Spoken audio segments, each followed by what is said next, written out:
आदाब, नमस्कार। आप देख रहे हैं INN चैनल। मैं हूं शेख अहमद अली। इस न्यूज बुलेटिन में आइए नजर डालते हैं दिन भर की बड़ी खबरों पर। चीफ मिनिस्टर के चंद्रशेखर राव ने साले 9 के मौके पर रियासत की आवाम को मुबारकबाद देते हुए कहा कि इस नए साल में तेलंगाना को 100% खवानदा यानी 100% लिटरेट रियासत बनाने का अहद करें। अवाम के नाम जारी एक बयान में चीफ मिनिस्टर ने गुज़िश्ता 6 साल के दौरान हुकूमत की कारकर्दगी के साथ साथ तरक्याती और अवामी बहबूद के कामों का तस्करा करते हुए कहा कि रियासत की तश्कील के सिर्फ 6 साल के खलील अरसे में तेलंगाना रियासत कई शोबों में मुल्क भर में सरे-फेरिस्त रही, जो हमारे लिए फ़ख्र की बात है। गुज़िश्ता 6 साल के दौरान हुकूमत ने जो कामयाबियाँ हासिल की, कामयाबी के इस जज्बे को नए साल में जारी रखा जाए। चीफ मिनिस्टर ने कहा कि तेलंगाना को 100% खवानदा रियासत में तब्दील करने के अहम मकसद के तहत अवाम को अहद करते हुए इस नए साल का आगाज़ करना चाहिए। चंद्रशेखर राव ने कहा कि ईच वन टीच वन के नारे के साथ हर एक तालीम याफ्ता फ़र्द नाख्वानदा अफराद को ख्वानदा बनाने के लिए आगे आना चाहिए। उन्होंने कहा कि तेलंगाना को 100% ख्वानदा रियासत में तब्दील करने के लिए हुकूमत चैलेंज के तौर पर कबूल कर रही है। कांग्रेस पार्टी के कायदीन ने आज रियासती गवर्नर डॉक्टर तमिलिसाई सौंदरराजन से मुलाकात करते हुए तेलंगाना की तकसीम से मुताल्लिक़ कानून में शामिल सेक्शन 8 के तहत लॉ एंड ऑर्डर की बरकरारी में मुदाखलत की ख्वाहिश की। कांग्रेस पार्टी को रैली की इजाज़त न देने के अलावा गिरफ्तारियों और कमिश्नर पुलिस के रवैये के खिलाफ आज तेलंगाना प्रदेश कांग्रेस कमेटी के सदर व रुकन पार्लियामेंट उत्तम कुमार रेड्डी की क़यादत में एक वफद ने रियासती गवर्नर तमिलिसाई सौंदरराजन से मुलाकात की। इन कायदीन ने गवर्नर से की गई शिकायत में कहा कि गांधी भवन में पार्टी की 135वीं यौम तासीस की तकरीब के मौके पर पार्टी कारकुनों को गांधी भवन में दाखिल होने से रोका गया और उनकी गिरफ्तारियां अमल में लाई गई। उत्तम कुमार रेड्डी की जानिब से कमिश्नर पुलिस अंजन कुमार से राब्ता कायम करने के बावजूद भी मुनासिब जवाब न देने के अलावा उनके रवैये से गवर्नर को वाकिफ करवाया गया।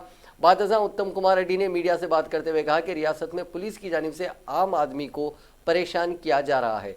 कांग्रेसी कायदीन के साथ पुलिस के रवैये की भी गवर्नर से शिकायत की गई। उत्तम कुमार रेड्डी ने कहा कि रियासत की तकसीम से मुताल्लिक़ कानून के तहत लॉ एंड ऑर्डर की बरकरारी के खुसूसी इख्तियारात गवर्नर को हासिल है। कांग्रेस कायद ने बताया कि पुरअमन तौर पर कांग्रेस की यौम तासीस के मौके पर सेव इंडिया सेफ कॉन्स्टिट्यूशन के नाम से रैली निकालने के लिए इजाज़त तलब की गई थी। पुलिस की जानिब से इजाज़त नहीं दी गई और गांधी भवन में ही प्रोग्राम मुनक़िद किया गया। उत्तम कुमार रेड्डी ने सवाल किया कि क्या कांग्रेस पार्टी कोई ममनुआ तंजीम है, फिर क्यों पुलिस की जानिब से गिरफ्तारियां अमल में लाई गई। उन्होंने मजीद कहा कि IPS अंजनी कुमार का ताल्लुक आंध्रा कैडर से है, वो कवायद के खिलाफ तेलंगाना में खिदमत अंजाम दे रहे हैं। कांग्रेस कायद ने चीफ मिनिस्टर चंद्रशेखर राव पर भी तनकीद करते हुए सवाल किया कि RSS की रैली को इजाज़त दी गई और दारुस्सलाम में मजलिस के जलसे को इजाज़त दी गई, तो फिर कांग्रेस को रैली की इजाज़त क्यों नहीं दी गई।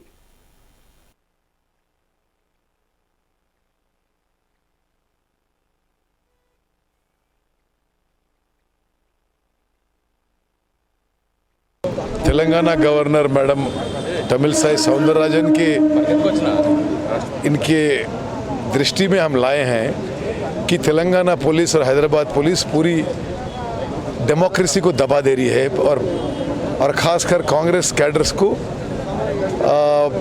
सप्रेस कर रहे हैं। हमने 28 दिसंबर जो इंसिडेंट्स हुए हैं उसके बारे में हमने उनके अटेंशन ड्रॉ किया है और हमने बोला है कि आंध्र प्रदेश रीऑर्गेनाइजेशन एक्ट 2014 के मुताबिक आपको पूरी पावर है हैदराबाद के लॉ एंड ऑर्डर पर। हम जो इस इंसिडेंट हुए हैं, जो हज़ारों लोग कांग्रेस वर्कर्स को पुलिस स्टेशन में इलीगली डिटेन किया हुआ है, हम उस पर इंक्वायरी करके एक्शन लीजिए। और हमने ये भी बोला कि पुलिस कमिश्नर अंजनी कुमार पे there are many allegations and the governor must take action.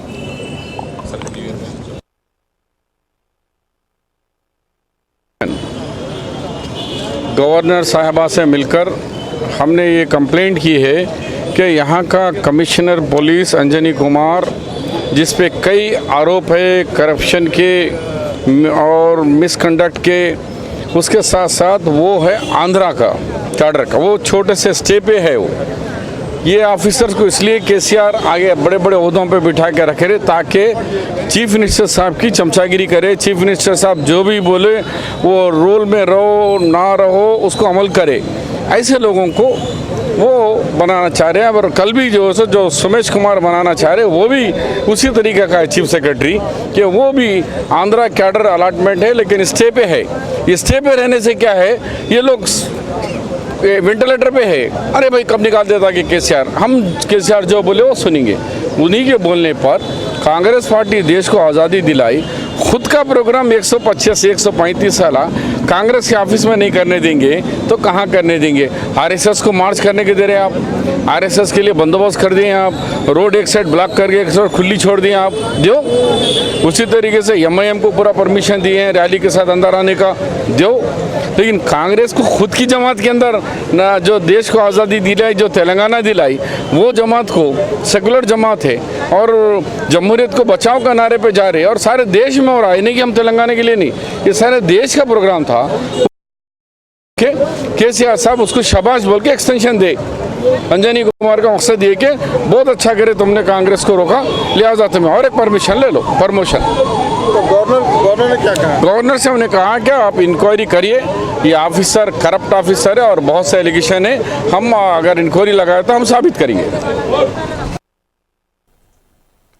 TRS party की जानिब से बल्दी इंतखाबात की तैयारियां अमलन शुरू हो गई हैं। गुज़िश्ता 2 दिनों से रियासत के मुख्तलिफ असम्बली हलकों और बल्दियात में रियासती वुज़रा और पार्टी के अहम कायदीन टीआरएस के कायदीन के साथ इजलास मुनक़िद करते हुए बल्दी इंतखाबात की तैयारियों का इजलास मुनक़िद कर रहे हैं।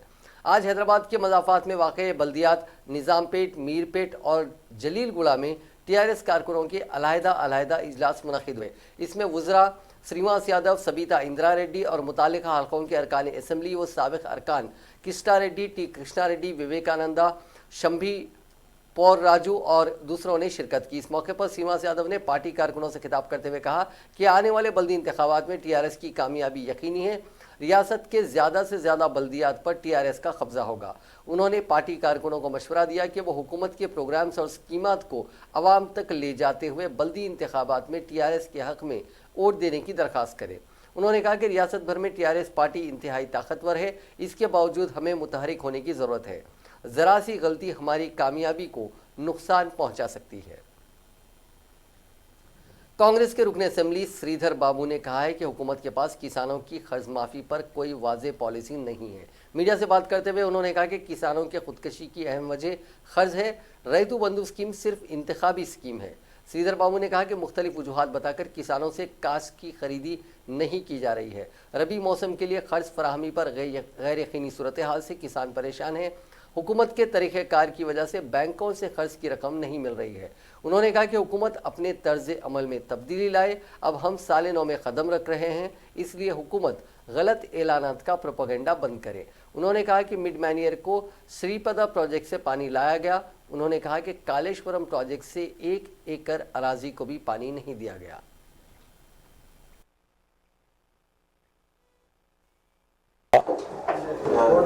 हमारे नए राष्ट्र में मुख्यमंत्री साहब का सपना पूरा हो गया। बल्कि पानी कालेश्वरम प्रोजेक्ट से आया बोल के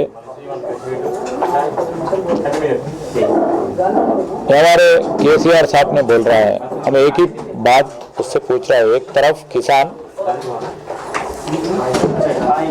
1 साल से बहुत मेहनत करके अनाज को, मार्केट को और आईकेपी सेंटर्स को, परचेस सेंटर्स को, किसान वहां पर उन लोगों के अनाज और दाल लाने के बाद वो अनाज खरीदने वाले कोई नहीं रह रहे। अनाज खरीदो, हमारा खेती बाड़ी का ख्याल करो, इज्जत करो बोल के आज किसान एक तरफ रो रहे हैं।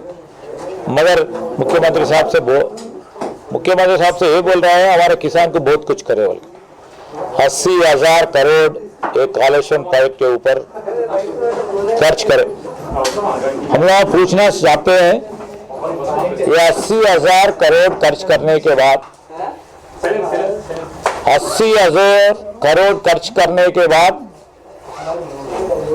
1 एकड़ नया कल्टीवेशन कहीं हुआ है ये राष्ट्र में? अगर 1 एकड़ भी नया। टीपीसीसी जनरल सेक्रेटरी जी निरंजन ने इल्जाम लगाया है कि बल्दी इंतखाबात के लिए रियासती इलेक्शन कमीशन की जानिब से तैयार की गई वोटर लिस्ट में कई खामियां हैं। इसकी मिसाल पेश करते हुए उन्होंने बताया कि वोटर लिस्ट के कई सफ़ात पर सभी नामों के आगे BC लिख दिया गया है, जबकि उसमें दीगर जातों और मज़ाहिब के अफराद का नाम भी शामिल है। उन्होंने मुतालबा किया कि इलेक्शन कमीशन को पूरी शफाफियत के साथ इंतखाबात मुनक़िद करने चाहिए। पॉलिटिकल पार्टीज के लीडर्स को चेतावनी दिए जैसा बात की है। उन्होंने अपना प्रेस कॉन्फ्रेंस पे जो 2019 म्युनिसिपल एक्ट को पास किए सो असेंबली के मेंबर्स को गलत जिम्मेदार करते हुए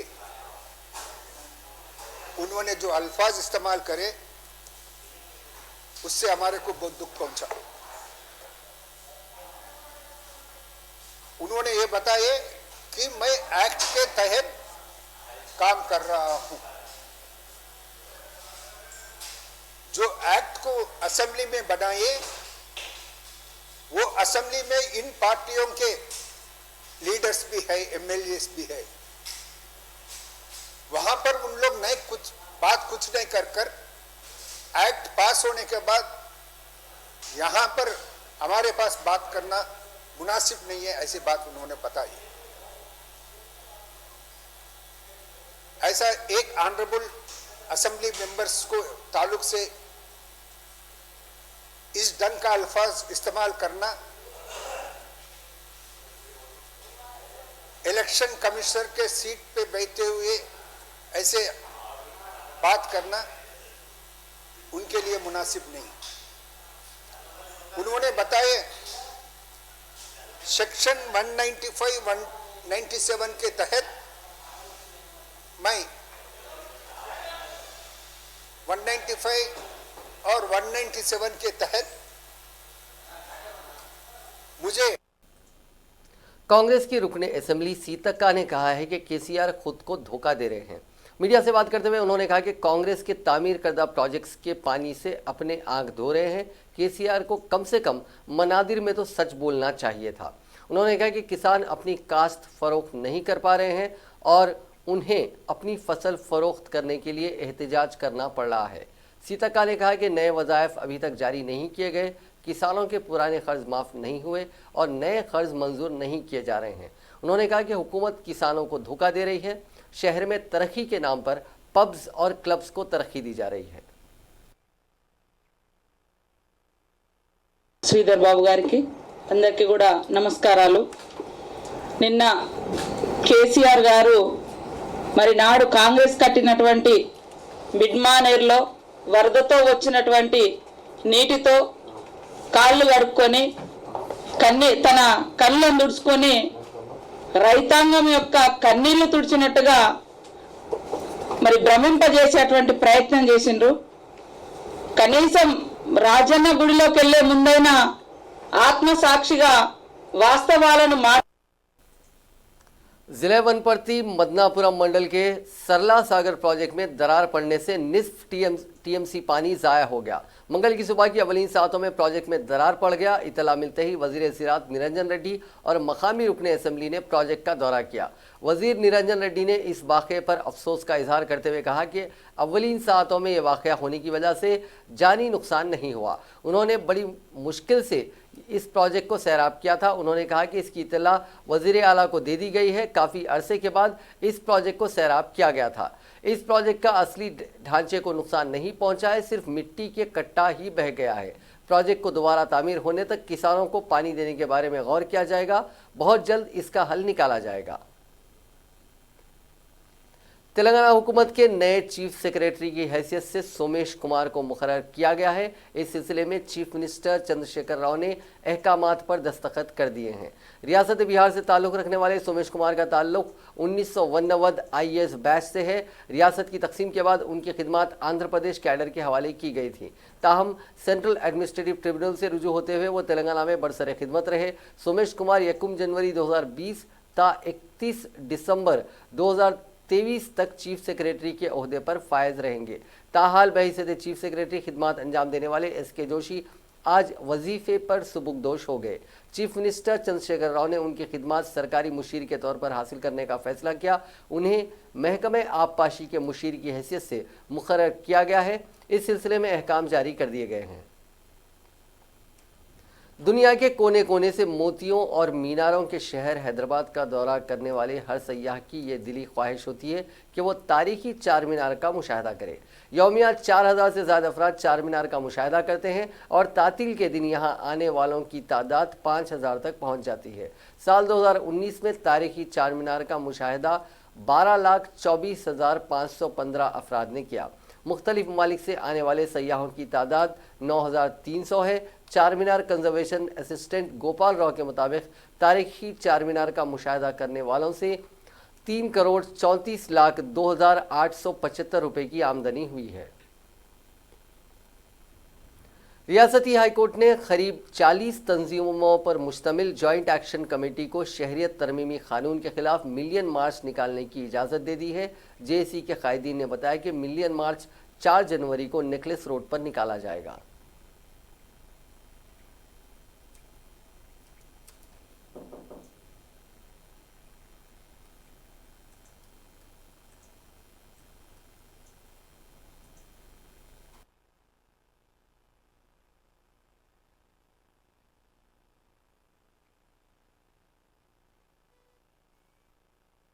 जमीयत अहले हदीस, MPJ, MBT, वहदत इस्लामी, WPI, तहरीक मुस्लिम शब्बान, उलमा काउंसिल और मुस्लिम लीग, आवास, इंसाफ व दीगर जमातें और जस्टिस चंद्र कुमार साहब की जमात की नुमाइंदगी और SDPI और PFI, ये सारी जमातें बहरहाल आज यहाँ जैक के ऑफिस पर जमा थी।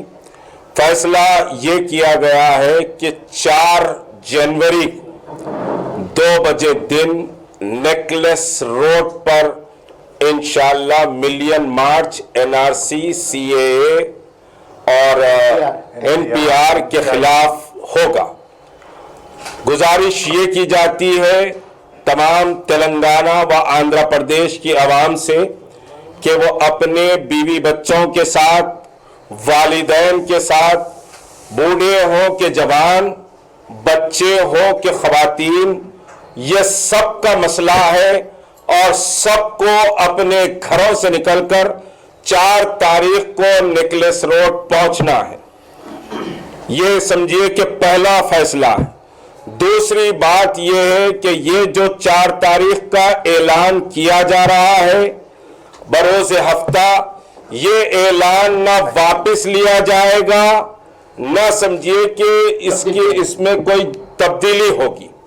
4 तारीख मिलियन मार्च की तय की जा रही है और 4 तारीख मिलियन मार्च होकर रहेगा इंशाअल्लाह अज़ीज़। ये कोर कमेटी का मुत्तफिका फैसला। गवर्नर तेलंगाना डॉक्टर तमिलिसाई सौंदरराजन ने साल नौ 2020 के मौके पर रियासत की आवाम को मुबारकबाद पेश की।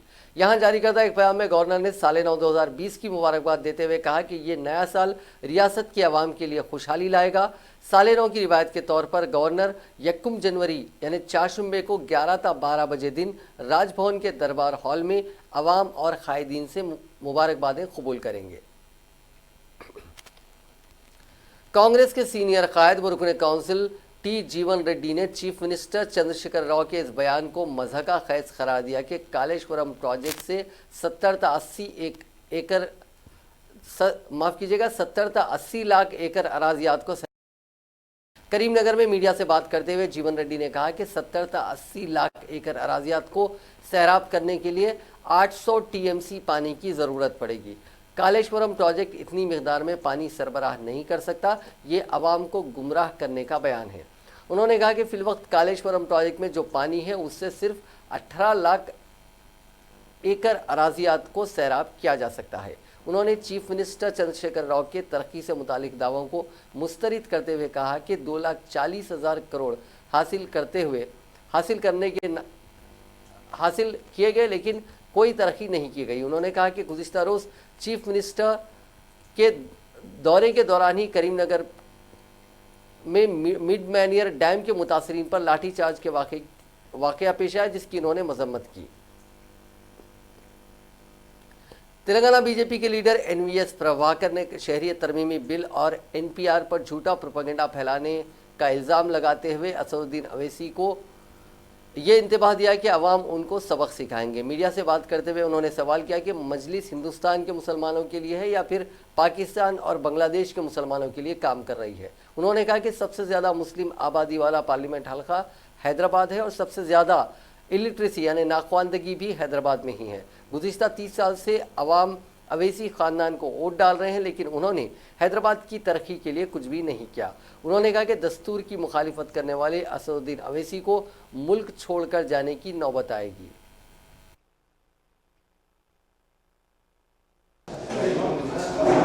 जो बता रहा है, जो बोल रहा है, ये पूरा असत्य है और वास्तव विरुद्ध भी है।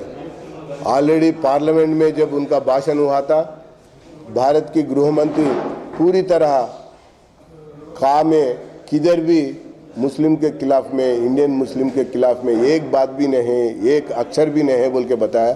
फिर भी ओवैसी साहब वही बात करते रहे। पहला आपके हैदराबाद शहर के अंदर, आपके क्षेत्र के अंदर बेरोजगारी बढ़ रहा है और अनपढ़ाई बढ़ रहा है और साथ साथ में पूरी तरह वहाँ पर पंचर करने वाला का बेटा पंचरी बना रहा है, प्याज बेचने वाला का बेटा प्याज ही बेच रहा है और तरकारी बेचने वाला का बेटा तरकारी बेच रहा है। पहले इसको ये गरीबी दूर करने के लिए आप कोशिश करिए। लगातार 40 साल से आपका पिताजी, आपके भाई ओल्ड सिटी शहर के अंदर नेतृत्व कर रहे हैं और चुनाव जीत रहे हैं, मगर गरीब बन रहा है। आपके पास आप अमीर बन रहे हैं, आपका प्रॉपर्टीज बढ़ रहा है, मगर मुस्लिम्स का पॉवर्टी को आप दूर नहीं सक रहे। आप किसके लिए बात करना चाहते? हैदराबाद मुस्लिम्स के लिए आप बात करना भूल गए, बात करना, काम करना भूल गए। आप केवल कश्मीर, अपना पाकिस्तान के मुस्लिम के लिए, बांग्लादेश के मुस्लिम के लिए और रोहिंग्या के लिए ही आप बात करते। ये बात करना आप बंद करो। इसी तरह में अगर आप आगे बढ़े तो कासिम रिजवी को कैसा कराची जाना। तेलंगाना तेलुगु देशम के लीडर आर चंद्रशेखर रेड्डी ने कहा है कि हुकूमत जानबूझकर तहफ़्फ़ुज़ात के मामले में ताख़ीर से काम ले रही है। मीडिया से बात करते हुए उन्होंने कहा कि इंतखाबात के लिए जारी किए गए शेड्यूल से अवाम त्योहार भी मनाने के मौक़िफ़ में नहीं है। सेक्शन 195 के तहत हुकूमत की मंजूरी के साथ इंतखाबात करवाने के कानून में तरमीम की गई है। इलेक्शन कमीशन सिर्फ इंतखाबात मुनक़िद करने तक ही महदूद है। उन्होंने कहा कि टीआरएस पार्टी पूरी मनसूबाबंदी के साथ अपोजिशन को खातिर में ना लाते हुए फैसले कर रही है और इलेक्शन कमीशन को दस्तूर के मुताबिक काम करने से रोका जा रहा है। उन्होंने मुतालबा किया कि हुकूमत इलेक्शन कमीशन को आज़ादाना तौर पर काम करने दे। उन्होंने कहा कि तेलुगु देशम 120 म्यूनसिपैलिटीज़ और 10 कॉरपोरेशन में ज़्यादा से ज़्यादा नशिस्तों पर मुकाबला करेगी। सिर्फ मुकाबला ही नहीं बल्कि कामयाबी भी हासिल करेगी। शहर के शेखपेट इलाके में वाक़ पेट्रोल पंप पर आज एक कार में डीजल डालने के दौरान अचानक कार के बशमूल पेट्रोल पंप में मुहीब आतिशज़दगी का वाक़या पेश आया। ताहम इस खौफनाक वाक़े में किसी के ज़ख्मी होने या हलाक होने की इत्तला नहीं मिली। इस हादसे की इत्तला के साथ ही पुलिस और फायर ब्रिगेड का अमला वहां पहुंच गया। उस वक्त तक काफ़ी देर हो चुकी थी क्योंकि पेट्रोल पंप और कार दोनों ही शोलापोश हो गए थे। जहां आग के शोले दूर दूर तक दिखाई दे रहे थे। इस आतिशज़दगी के साथ ही पेट्रोल पंप में मौजूद मुलाजिमीन और कस्टमर्स फौरी वहां से अपनी जान बचाते हुए भाग खड़े हुए। पुलिस और फायर सर्विसेज का अमला इस बात का पता चलाने की कोशिश कर रहा है कि आया डीजल और पेट्रोल के हुसूल के दौरान किसी ने सेल फोन तो ऑन किया था। शहर के पंजागुट्टा पुलिस स्टेशन के रूबरू एक खातून ने खुदसजी की कोशिश की। जराये के मुताबिक शहर के इंतहाई मसरूफ तरीन इलाके पंजागुट्टा पुलिस स्टेशन के सामने 45 साला खातून ने अपने जिस्म पर पेट्रोल छिड़ककर खुद को आग लगा ली और तड़पते हुए इधर उधर भागने लगी, जिस पर वहां मौजूद पुलिस अमले ने फौरी हरकत में आते हुए खातून को बचा लिया। बाद अज़ां उसे झुलसी हुई हालत में दवाखाना मुंतकिल कर दिया गया। बताया गया है कि मैट्रिमोनियल वेबसाइट के जरिए वो एक शख्स से धोखाधड़ी का शिकार हो गई थी, जिससे दिलबर्दाश्त होकर उसने ये इंतहाई इक़दाम किया। पुलिस ने सिलसिले में बताया गया है कि मुतासरा खातून की शिनाख्त चेन्नई की लोकेश्वरी की हैसियत से की गई है। पुलिस ने इस सिलसिले में एक केस रजिस्टर करते हुए तहकीकात का आगाज किया। उप्पल के लिटिल फ्लावर कॉलेज चौराहे पर आज सुबह एक तेज रफ्तार लारी की ऑटो रिक्शा को टक्कर के नतीजे में 9वीं जमात का एक तालिबे इल्म 12 साला अवंत हलाक हो गया और दीगर 6 शदीद जख्मी हो गए। इस ऑटो रिक्शा में 11 तुलबा और तालिबात सफर कर रहे थे। इस दर्दनाक हादसे की इत्तला के साथ ही पुलिस उप्पल की टीम फौरी वहां पहुंच गई और महलूक तालिबे इल्म अवंत की नाश को बगैर पोस्टमार्टम गांधी हॉस्पिटल मुंतकिल कर दिया, जबकि जख्मी तुलबा और तालिबात और ऑटो ड्राइवर को खानगी हॉस्पिटल में शरीक कर दिया गया, जिनमें से 22 तुलबा के हाथ पांव में फ्रैक्चर आ गए। बाज़ैनी शाहिदीन ने पुलिस को बताया कि लिटिल फ्लावर कॉलेज चौराहे पर वाक़ ट्रैफिक सिग्नल पर ऑटो रिक्शा ग्रीन सिग्नल के बाद चौराहे को अबूर कर रहा था कि इस दौरान रेड सिग्नल की खिलाफ वर्जी करते हुए लॉरी ड्राइवर गफलत और लापरवाही के साथ आगे बढ़ गया और ऑटो रिक्शा को टक्कर दे दी, जिसके नतीजे में यह खौफनाक हादसा पेश आया। पुलिस को इब्तिदाई तहकीकात के दौरान पता चला कि ऑटो में सवार तमाम तुलबा बाशिम स्कूल स्ट्रीट नंबर 8 हफ्शीगुड़ा में ज़ेरे तालीम है। 15 साला तालिब इल्म वेदंत कुमार, फर्जन संतोष कुमार साकिन न्यू भरत नगर के अलावा दूसरे तुलबा शदीद जख्मी हो गए। जख्मियों में हर्षद रेड्डी के अलावा तालिबात नंदिनी, कीर्ति, वैष्णवी और रितु शामिल हैं। बताया गया है कि बाद जख्मी तुलबा को उप्पल के आदित्य हॉस्पिटल में शरीक कर दिया गया है। पुलिस उप्पल ने लॉरी ड्राइवर मल्लेश के खिलाफ 304A 337 279 के तहत केस दर्ज कर लिया है। महकमा मौसमियात ने 2 जनवरी को तेलंगाना में कहीं कहीं गरज और चमक के साथ बारिश का इम्कान जाहिर किया है। यहाँ जारी करदा एक बुलेटिन में मजीद बताया गया है कि 2 और 3 जनवरी को शुमाली साहिली आंध्र प्रदेश में भी चंद मकामात पर गरज और चमक के साथ बारिश हो सकती है। आइंदा 5 दिन के दौरान तेलंगाना, साहिली आंध्र प्रदेश और रायलसीमा में कहीं कहीं हल्की तो औसत बारिश की पेशकशी भी की गई है। बुलेटिन में बताया गया है कि यकुमता 4 जनवरी शुमाली साहिली आंध्र प्रदेश में कहीं कहीं हल्की तो औसत बारिश हो सकती है। गुज़िश्ता 24 घंटों के दौरान तेलंगाना, साहिली आंध्र प्रदेश और रायलसीमा में चंद मकामात पर बारिश हुई। तेलंगाना के नलगुंडा में अक़ल तरीन दर्ज हरारत 14.6 डिग्री सेल्सियस दर्ज किया गया, जबकि पीर और मंगल की दरमियानी शब साहिली आंध्र प्रदेश के कालिंगापट्टनम में अक़ल तरीन दर्ज हरारत 14.4 डिग्रीज रहा। आंध्र प्रदेश आरटीसी मुलाजिमीन 1 जनवरी से सरकारी मुलाजिमीन कहलाएंगे। इस सिलसिले में हुकूमत की जानिब से नोटिफिकेशन जारी किया गया है। 1 जनवरी से आरटीसी मुलाजिमीन के तकर्रुरात के डाटा का अहाता किया जाएगा। Andhra Pradesh state road transport corporation को हुकूमत में जम करने से मुतालिक नोटिफिकेशन जारी कर दिया गया है। फरवरी से इन मुलाजिमीन को दीगर सरकारी मुलाजिमीन के ममासिल सरकारी खजाने से रास्त तौर पर तनख्वाहें अदा की जाएंगी। आंध्र प्रदेश हुकूमत के इस फैसले से 51,488 मुलाजिमीन को फ़ायदा पहुंचा। 1 जनवरी से आरटीसी मुलाजिमीन रोड ट्रांसपोर्ट के मुलाजिमीन कहलाएंगे। वाज़ेह रहे कि आंध्र प्रदेश के सिवा किसी भी रियासत में आरटीसी को हुकूमत में जम नहीं किया गया है। आज जामिया मिलिया इस्लामिया ज़ाकिर हुसैन मकबरे के करीब नमाज जनाजा का एहतमाम किया गया। नमाज जनाजा उन लोगों की पढ़ी गई जो अलग अलग सूबे में CAA और NRC के खिलाफ एहतजाज के दौरान शदीद हो गए थे।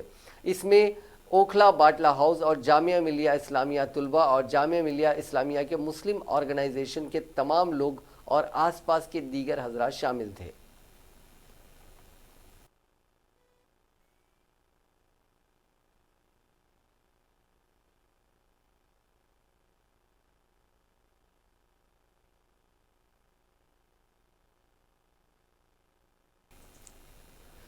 नाज़रीन, साल 2019 के इस आखिरी न्यूज़ बुलेटिन में बस इतना ही। आपसे कल यानी 1 जनवरी 2020 को होगी मुलाकात। आप सभी को INN चैनल के पूरे स्टाफ की तरफ से नए साल की मुबारकबाद। आप देखते रहिए INN चैनल।